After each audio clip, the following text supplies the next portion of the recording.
नमस्कार दोस्तों, मैं विकास चौधरी प्रोक्सीमा एजुकेशन हब के इस डिजिटल प्लेटफॉर्म पर आप सबका एक बार फिर से स्वागत करता हूँ। दोस्तों, अपन एक सीरीज शुरू कर रहे थे, उसका नाम था कैप्सूल सीरीज। उसके अंतर्गत अपन क्या कर रहे थे, 7 से 8 मिनट का एक वीडियो बना रहे थे। उसमें अपन महत्वपूर्ण व्यक्तियों के उपनाम, पार्क या खेल से संबंधित जो भी शॉर्ट वीडियो हो सकते थे वो अपन उसके अंतर्गत डिस्कस कर रहे थे। वहाँ अपन क्या करेंगे, CET तक 40 से 50 ऐसी वीडियो बनाएंगे जिससे 7 से 8 मिनट के वीडियो से अपने लगभग 40 से 50 क्वेश्चन सही होने की संभावना बनी रहेगी। तो इसी सीरीज में आज अपन इसका पार्ट 3 लेकर आए हैं। पार्ट 3 में अपन डिस्कस करेंगे राजस्थान के महत्वपूर्ण युद्ध। चलते हैं आगे। तो राजस्थान के महत्वपूर्ण युद्धों में जब अपन पढ़ते हैं तो सबसे पहले पढ़ते हैं तराइन का युद्ध। तराइन का युद्ध किस किस के बीच में? पृथ्वीराज चौहान तरते और मोहम्मद गौरी के बीच में 2 युद्ध लड़े गए। एक युद्ध था 1191, एक युद्ध 1192। एक युद्ध 1191 जिसको किसने जीता? पृथ्वीराज चौहान ने जीता। और एक था 1192, इसको किसने जीता?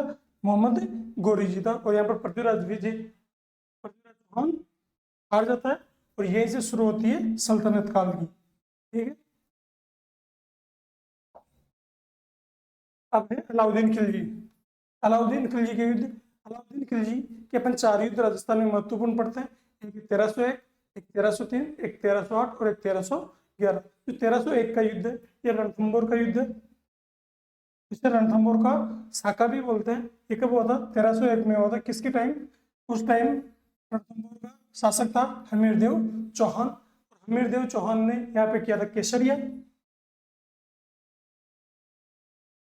चौहान ने किया था केसरिया। और जो इसकी रानी थी रंगा देवी, इन्होंने किया था जौहर। किया था बच्चों? जौहर। तो जिस युद्ध में केसरिया और जौहर साथ साथ हो जाता है वो युद्ध मिलकर क्या बन जाता है? इन दोनों को मिला के बोलते थे साका। क्या बोलते हैं? इन दोनों को मिला के बोलते हैं साका। तो ये राजस्थान का प्रथम साका भी बोल सकते हैं। ये रणथंभौर के दुर्ग में हुआ था। ठीक है। आगे बात करते हैं अपन, वो है चित्तौड़ का युद्ध। 1303 में चित्तौड़ का युद्ध 1303 में हुआ। उस समय चित्तौड़ का शासक कौन था? रावल रतन सिंह। रावल रतन सिंह ने किया था यहाँ पे केसरिया और रानी पद्मिनी ने किया था यहाँ पर जौहर। और जिसमें केसरिया और जौहर साथ साथ हो जाता है क्या होता है? साका। तो ये भी चित्तौड़ का प्रथम साका है। राजस्थान का दूसरा साका, चित्तौड़ का प्रथम साका 1303। यहाँ पर 2 व्यक्तियों का नाम पढ़ते हैं अपन, गोरा और बादल। क्या नाम पढ़ते हैं? गोरा व बादल। गोरा और बादल ने चित्तौड़ के जो पहला युद्ध था, पहला साका था, इसमें महत्वपूर्ण भूमिका निभाई थी। ठीक। तीसरा पढ़ते अपन सिवाना का युद्ध। सिवाना का युद्ध हुआ 1308 और इस समय शासक कौन था? राव शातल चौहान। और ये सिवाना का प्रथम साका था। चौथा पढ़ते अपन जालौर का युद्ध। जालौर का युद्ध 1311 में हुआ। अलाउद्दीन खिलजी ने जालौर पे आक्रमण किया और जालौर पर आक्रमण करके जो कानरदेव सोनगढ़ था इनको पराजित किया। और ये जालौर का प्रथम साका। ठीक है। तो ये अलाउद्दीन खिलजी के 4 युद्ध अपन पढ़ते हैं राजस्थान के इतिहास में। अब महाराणा कुंभा से संबंधित, तो महाराणा कुंभा से संबंधित युद्ध बहुत इंपॉर्टेंट है भैया, ये बार बार पूछे जाते हैं एग्जाम में। तो महाराणा कुंभा ने जो पहला युद्ध लड़ रहा था वो था सारंगपुर का युद्ध, जो अपने लिए महत्वपूर्ण है। वो कब हुआ था? 1437 में। किसके खिलाफ हुआ था? मांडू का सुल्तान। मांडू कहाँ पे? मालवा। मांडू के सुल्तान महमूद खिलजी प्रथम के समय हुआ था। किसके खिलाफ? महमूद खिलजी प्रथम के खिलाफ हुआ था। और इस युद्ध की विजय के उपलक्ष्य में एक स्तंभ बनाया गया था, उसका नाम है विजय स्तंभ। क्या नाम है भैया उसका? विजय स्तंभ। इसका निर्माण किसने करवाया था? राणा कुंभा ने करवाया था। कब से कब करवाया था? 1440 से 1450 ईस्वी के बीच में करवाया था। और ये अपने राजस्थान पुलिस का क्या है? लोगो भी है।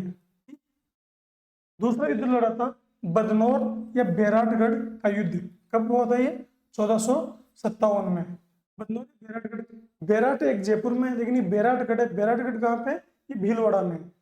बैराटगढ़ कहाँ पे? भीलवाड़ा। जबकि बैराट कहाँ पे? जयपुर। तो बैराटगढ़ भीलवाड़ा। तो बदनौर या बैराटगढ़ का युद्ध हुआ था। कब हुआ था? 1457 में हुआ था। किन किन के खिलाफ? महमूद खिलजी प्रथम, वही मांडू का महमूद खिलजी, और एक है कुतुबुद्दीन शाह। कुतुबुद्दीन शाह का रहने वाला था गुजरात का शासक था। तो इन दोनों के खिलाफ संयुक्त रूप से राणा कुंभा ने युद्ध किया था। और इस राणा कुंभा के द्वारा बदनौर युद्ध के तहत क्या कर दी गई थी, जो चंपानेर की संधि हुई थी महमूद खिलजी और कुतुबुद्दीन शाह, इसको भंग कर दिया गया था। ठीक है, तो कुंभा के युद्ध। इसके बाद में अपन पढ़ते हैं राणा सांगा के युद्ध। राणा सांगा के युद्ध अपन पढ़ते हैं, एक तो खातौली का युद्ध, एक गागरोन का युद्ध, एक बयाना का युद्ध और एक खानवा का युद्ध, एक पाड़ी का युद्ध। ठीक है, पहला युद्ध है खातौली का युद्ध। लास्ट ईयर जो सीईटी का एग्जाम था उसके अंदर खातौली युद्ध के बारे में दिया गया था। खातौली दिया गया था, गागरोन दिया हुआ था, बयाना दिया हुआ था और खानवा दिया हुआ था। इनका क्रम पूछा था। ठीक है, तो खातौली का युद्ध, खातौली कहाँ पे पड़ता है भैया, कोटा में पड़ता है। और खातौली का युद्ध कब हुआ, 1517 ईस्वी में। किसके खिलाफ, इब्राहिम लोदी। इब्राहिम लोदी कौन था, दिल्ली का सुल्तान। कौन था, दिल्ली का सुल्तान था।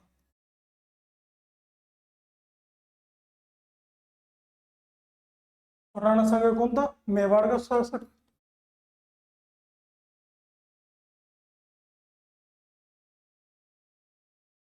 तो ऐसा प्रथम बार था जब किसी राजपूत राजा ने किसी दिल्ली के सुल्तान को हराया था। ठीक है, इसके आगे अपन बात करते हैं। दूसरा युद्ध था बाड़ी धौलपुर का युद्ध। और ऐसा एक बार नहीं किया, इब्राहिम लोदी को हरा दिया, दो दो बार इब्राहिम लोदी को परास्त किया। पहली बार खातौली युद्ध में, दूसरी बार बाड़ी धौलपुर के युद्ध में। ये कब हुआ था बाड़ी का युद्ध, 1518 ईस्वी। तीसरा युद्ध लड़ता है गागरोन झालावाड़। राणा सांगा का तीसरा युद्ध है गागरोन झालावाड़। और ये किसके खिलाफ था, महमूद खिलजी सेकंड के खिलाफ। पर कब, 1500 ईस्वी में। ये युद्ध इंपॉर्टेंट है, बहुत बार एग्जाम में पूछा जाता है। तो कब हुआ था गागरोन झालावाड़ का युद्ध, महमूद खिलजी सेकंड के खिलाफ हुआ था, 1519 ईस्वी में हुआ था। ठीक, अगला युद्ध बयाना या भरतपुर का युद्ध। देखो ये जो युद्ध है इनमें सन पूछा जाता है, 1517, 1518, 1519। लेकिन दो युद्ध ऐसे भी है जैसे बयाना और एक ये खानवा, इनकी डेट पूछ ली जाती है कि कौन सी डेट को हुआ था, तो उस डेट को भी अपन याद कर देंगे। ठीक है, तो बयाना कहाँ पे, भरतपुर में है। और ये युद्ध, बयाना का युद्ध किसके खिलाफ हुआ था, बाबर की सेना के खिलाफ हुआ था। कब हुआ था, 16 फरवरी 1517। ये डेट पहले एग्जाम में पूछी गई है, आगे भी पूछी जा सकती है, ये इंपॉर्टेंट है। ठीक है, अगला युद्ध हुआ था खानवा का युद्ध। बयाना युद्ध के एक महीने के बाद हुआ था, किसके खिलाफ, वही बाबर। 17 मार्च 1527 ईस्वी। बहुत इंपॉर्टेंट डेट है ये भी, तो ये भी एग्जाम में पूछी जा सकती है। ठीक है, तो ये सांगा के 5 युद्ध थे जो इसके इतिहास के सबसे महत्वपूर्ण युद्ध भी माने जाते हैं। आगे चित्तौड़ के 3 साके। चित्तौड़ के एक साके के बारे में 1303 अलाउद्दीन खिलजी के खिलाफ, उसको अपन ने पढ़ लिया था। 1303 का युद्ध राव रतन सिंह और रानी पद्मिनी किसके खिलाफ, अलाउद्दीन खिलजी के खिलाफ हुआ था। इसमें गोरा बहादुर ने महत्वपूर्ण भूमिका निभाई थी, इसको अपन ने देख लिया था। दूसरा युद्ध हुआ था, वो हुआ था बहादुर शाह प्रथम के समय। बहादुर शाह किसका था, गुजरात का शासक था। उसने चित्तौड़ पे आक्रमण कर दिया। कब किया, 1534-35 में। उस समय शासक कौन था, उस समय शासक था मेवाड़ का विक्रमादित्य। कौन शासक था मेवाड़ का, विक्रमादित्य। लेकिन विक्रमादित्य बालक था, तो शासन कौन संभाल रही थी, तो राजमाता कर्मावती इस समय शासन संभाल रही थी। तो चित्तौड़ के जो दूसरा शाखा था, इसके समय राजमाता थी कर्मावती, ये शासन संभाल रही थी। तो जो शाखा हुआ, शाखे में कर्मावती ने किया जौहर। विक्रमादित्य को भेज दिया कोटा, अपने ननियाल बूंदी। अपने ननियाल कहाँ भेज दिया, बूंदी में भेज दिया। और रावत बाघ सिंह इन्होंने किया था केसरिया। तो एग्जाम में क्वेश्चन पूछा जा सकता है कि जो चित्तौड़ का 3 साके थे उसमें सेकंड साके के समय जो केसरिया किया था वो किसने किया था, तो ऑप्शन में विक्रमादित्य आएगा। विक्रमादित्य गलत ऑप्शन है, क्यों, क्योंकि रावत बाघ सिंह ने क्या किया था, केसरिया किया था। ठीक बात। तो तीसरा साका हुआ वो कब हुआ, 1567-68 ईस्वी में हुआ। किसने आक्रमण किया था चित्तौड़ पे, उस समय आक्रमण किया था अकबर ने। और उस समय जो शासक था वो शासक कौन था, उदय सिंह। उदय सिंह उस समय क्या था, मेवाड़ का शासक। मेवाड़ का शासक उस समय कौन था, उदय सिंह था। अकबर ने आक्रमण किया, उदय सिंह जी निकल गए गोगुंदा। उदय सिंह जी गोकुंदा निकल गए, और जो जयमल और फत्ता, जयमल राठौड़ और फत्ता राठौड़ सिसोदिया, इन दोनों को कमान संभाल दी इसकी, जो तीसरा शाखा हुआ था इसकी। और इस समय इन दोनों ने तो किया केसरिया, तो जयमल और फत्ता इन्होंने क्या किया केसरिया, और जो फूल कंवर जी थी इन्होंने किया जौहर। तो जौहर किसने किया था, फूल कंवर ने किया था। ठीक, अब है मालदेव के युद्ध। मालदेव के युद्ध भी इंपॉर्टेंट है, देखो मालदेव के दो युद्ध इंपॉर्टेंट है, एक है साहिबा पाहिबा का युद्ध, एक है गिरिसिमेल का युद्ध, एक तीसरा युद्ध जो हरमाड़ा का युद्ध है, इसमें मालदेव ने अप्रत्यक्ष रूप से सहयोग किया था। किसका सहयोग किया था, हाजी का पठान का। तो अपन देखते हैं तीनों। पहला युद्ध पाहिबा या साहिबा का युद्ध, किसके खिलाफ किया था, ये किया था बीकानेर के शासक राव जैत सिंह के खिलाफ। कब, 1400 या 1541 में। ठीक बात। जो अगला युद्ध है राव मालदेव का, वो था गिरी सुमेल या जैतारण का युद्ध। गिरी सुमेल या जैतारण कहाँ पे भी है, यह पाली में। और इसकी एग्जाम में एक बार डेट पूछी गई है, तो वो डेट है 5 जनवरी 1544। तो आप याद रखना, अगर आगे भी एग्जाम में इसकी डेट पूछी जाए तो क्या करके आना, 5 जनवरी 1544। और एग्जाम में 1 जनवरी, 2 जनवरी, 3 जनवरी और 5 जनवरी ये ऑप्शन थे, तो बिल्कुल करंट ऑप्शन थे, इसलिए इसको देखना होगा कि कितनी जनवरी है, 5 जनवरी। केवल जनवरी 1544 याद मत करना, फिक्स याद करना 5 जनवरी 1544। ठीक। जैतारण का युद्ध किसके खिलाफ हुआ था, शेरशाह के खिलाफ हुआ था। और इस युद्ध को जीता किसने था, शेरशाह इस युद्ध को जीता था। साहिबा का युद्ध कौन जीता, ये मालदेव जीता। जब ये इस जो जैतारण का युद्ध था, ये किसने जीता, ये जीता था शेरशाह ने। शेरशाह ने इस युद्ध को जीतने के बाद में बोला था कि मैं आज मुट्ठी भर बाजरे के लिए हिंदुस्तान की बादशाह गवा देता। ठीक है। तो मालदेव का तीसरा युद्ध है वो है हरमाड़ा का युद्ध। कहाँ पे हुआ, अजमेर में हुआ। किस किस के बीच में हुआ, हाजी का पठान अजमेर और राणा उदय सिंह मेवाड़, इन दोनों के बीच में हुआ। तो इसका यहाँ मालदेव से क्या संबंध है, मालदेव ने हाजी का पठान का यहाँ पर क्या किया था, समर्थन। तो मालदेव ने किसका समर्थन किया, मालदेव ने समर्थन किया। मालदेव ने किसका किया समर्थन, हाजी का पठान का। ठीक। अभी महाराणा प्रताप के युद्ध, महाराणा प्रताप के युद्ध में से इंपॉर्टेंट है। महाराणा प्रताप के दो युद्धों में सब पढ़ते हैं अपन, एक हल्दी घाटी, एक दिवेर। तीसरा युद्ध अपन अगर पढ़ना चाहें तो कुंभलगढ़ वाला पढ़ सकते हैं, जो कि शाहबाज खां के खिलाफ हुआ था। तो अपन पहला युद्ध पढ़ते हैं, हल्दी घाटी का युद्ध कब हुआ। किसी बुक में लिखा हुआ 21 जून, किसी में लिखा हुआ 18 जून 1576, लेकिन इस हाईकोर्ट ने क्या माना है, 18 जून इसका सही आंसर माना है। ठीक। महाराणा प्रताप के युद्ध में तो पहला युद्ध हुआ था 1576 अकबर के खिलाफ। कर्नल टोड ने जो हल्दीघाटी का युद्ध था 1576 का, इसको राजस्थान की थर्मोपल्ली कहा था। तो राजस्थान की थर्मोपल्ली कौन से युद्ध को कहा जाता है, तो ये कहा जाता है हल्दीघाटी युद्ध को। किसने कहा था, कर्नल जेम्स टोड ने कहा था। ठीक। दूसरा है कुंभलगढ़ का युद्ध, कब हुआ, 1578 में हुआ। किसके खिलाफ, शाहबाज खान ने अटैक किया था। महाराणा प्रताप पे कुंभलगढ़ पे आक्रमण किसने किया था, शाहबाज खान ने किया था। शाहबाज खान कौन था, अकबर का सेनापति था। एक बार एग्जाम में क्वेश्चन था, शाहबाज खान ने मेवाड़ पे या कुंभलगढ़ पे कितनी बार आक्रमण किया था, तो शाहबाज खान ने कुंभलगढ़ पे 3 बार आक्रमण किया था। कितनी बार, 3 बार आक्रमण किया था। ठीक। अगला युद्ध है दिवेर का युद्ध, कब, 1582। किसके खिलाफ, वही अकबर। इस युद्ध को मेवाड़ का मैराथन किसने कहा था, इस युद्ध को मेवाड़ का मैराथन कहा था वही colonel James Tod.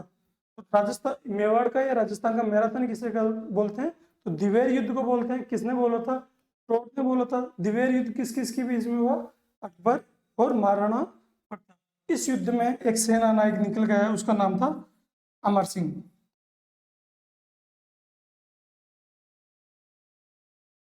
Amar Singh कौन, महाराणा प्रताप का बेटा था।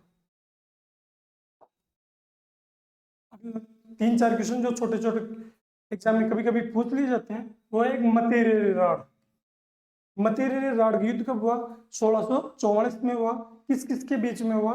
यह हुआ तो अमर सिंह नागौर और कर्ण सिंह बीकानेर के बीच में। अमर सिंह राठौड़ नागौर और कर्ण सिंह बीकानेर के बीच में हुआ। यह अनिर्णायक युद्ध भी माना जाता है। कभी कभी बोलते हैं कि इस युद्ध को किसने जीता था? अमर सिंह राठौड़ ने जीता था। तो कुछ बुक्स में तो लिखा हुआ है ये अनिर्णायक युद्ध, कुछ में लिखा हुआ है कि अमर सिंह राठौड़ ने इस युद्ध को जीता था। दूसरा युद्ध पढ़ते हैं अपन औरंगजेब से रिलेटेड। दो युद्ध पढ़ते हैं, एक धर्मत का, एक दोराई का युद्ध। इनको राजस्थानी हिस्ट्री में क्यों पढ़ रहे हैं? क्योंकि राजस्थान के जो राजा थे उन्होंने औरंगजेब या दारा सिकों का साथ दिया था। तो धर्मत का युद्ध कब हुआ? 1658 में हुआ। किन किन के बीच हुआ? औरंगजेब और दारा सिकों के बीच में हुआ। इनमें अपन को कुछ याद नहीं रखना, एक चीज याद रखनी है कि जसवंत सिंह राठौड़ ने इसमें किसका समर्थन किया था? तो जसवंत सिंह राठौड़ ने इसमें दारा सिकों का समर्थन किया था। किसका समर्थन किया था? दारा सिकों का। क्यों जसवंत सिंह ने दारा सिकों का समर्थन क्यों किया? क्योंकि शाहजहां ने दारा सिकों को उत्तराधिकारी बनाया था, जबकि औरंगजेब उत्तराधिकारी बनना चाहता था, है ना। तो जसवंत सिंह ने किसका समर्थन किया? दारा सिकों का समर्थन किया। फिर युद्ध हुआ दोराई का युद्ध। ये भी किसके बीच में? औरंगजेब और दारा सिकों के बीच में। ये भी कब हुआ? 1659 में। इसमें भी जसवंत सिंह राठौड़ ने किसका समर्थन किया? वही दारा सिकों का समर्थन किया। इस समय मेवाड़ में एक शासक था राज सिंह। क्या था? कौन था? राज सिंह। राज सिंह इस समय टीका दौड़ कर रहा था। क्या कर रहा था? टीका दौड़। और टीका दौड़ के बहाने राज सिंह ने मुगल सम्राट के हाथों से बहुत सारे ठिकाने छीन लिए थे। ठीक है। एक ये भी कहा जाता है कि कौन से सम्राट ने, कौन से मेवाड़ के शासक ने औरंगजेब का अप्रत्यक्ष रूप से समर्थन किया था? तो मेवाड़ शासक थे राज सिंह। ठीक। एक युद्ध और है अपने इतिहास में, वो है बंटवाड़ा का युद्ध। बंटवाड़ा का युद्ध कब हुआ? बंटवाड़ा का युद्ध हुआ था 1761 ईस्वी में। किस किस के बीच? शत्रुसाल कोटा और माधो सिंह जयपुर के बीच में। इसमें जीता किसने था? शत्रुसाल जी जीते थे। शत्रुसाल कोटा ने ये युद्ध जीता। एक बात, इस युद्ध में शत्रुसाल जी को जीतने में जो इनका सेनापति था उसका नाम था झाला जालिम सिंह। कौन था? झाला जालिम सिंह, जिनके पुत्र ने बाद में झालावाड़ नगर बसाया। कौन सा? झालावाड़। ठीक बात। तो शत्रुसाल का सेनापति कौन था? झाला जालिम सिंह। लास्ट स्लाइड है अपनी, इसमें देखेंगे अपन आवा के ठाकुर कुशाल सिंह चंपावत ने दो युद्ध लड़े। वो युद्ध 1857 की क्रांति के समय, एक 8 सितंबर 1857 को लड़ा गया, दूसरा 18 सितंबर 1857 को लड़ा गया। पहला युद्ध था बिथोड़ा का युद्ध। किस किस के बीच में हुआ? एक तरफ थी अंग्रेजी सेना और जोधपुर सेना, और दूसरी तरफ थे आवा के ठाकुर कुशाल सिंह चंपावत। कब होता? 8 सितंबर 1857 को होता। बिथोड़ा कहाँ पे पड़ता है? बिथोड़ा पड़ता है पाली में। इसमें जीता कौन? इसमें जीते आवा के ठाकुर कुशाल सिंह चंपावत। तो विजेता कौन? इसमें कौन जीता? इसमें जीते ठाकुर चंपावत। तो ठाकुर कुशाल सिंह चंपावत इसमें विजय रहे। दूसरा युद्ध था चेलावास का युद्ध। चेलावास का युद्ध कब हुआ? यह हुआ 18 सितंबर 1857 को। अंग्रेजी सेना और जोधपुर सेना की संयुक्त सेना को किसने हराया? आवा के ठाकुर कुशाल सिंह चंपावत ने हराया। और इस युद्ध को क्या बोलते हैं? काले गोरों का युद्ध बोलते हैं। क्या बोलते हैं इस युद्ध को? इस युद्ध को काले गोरों का युद्ध बोलते हैं। आवा के ठाकुर कुशाल सिंह चंपावत की एक इनकी कुलदेवी थी। आवा के ठाकुर कुशाल सिंह चंपावत की कुलदेवी थी सुगाली माता। क्या थी? सुगाली माता। सुगाली माता को बोलते हैं भैया 1857 की क्रांति की कुलदेवी। इनको बोलते हैं 1857 क्रांति की देवी। सुगाली माता को 1857 की क्रांति की देवी बोलते हैं। तो बताओ 1857 की क्रांति के देवता किसे बोलते हैं? 1857 की क्रांति के देवता बोलते हैं भलजी बूढ़जी, जिनको अपन डूंगर जी ज्वार जी के नाम से जानते हैं। ठीक है। तो आज की कैप्सूल सीरीज का यहीं पे समापन होता है। ऐसी एक कैप्सूल सीरीज में आगे मिलते रहेंगे अपन। ठीक है, नमस्कार।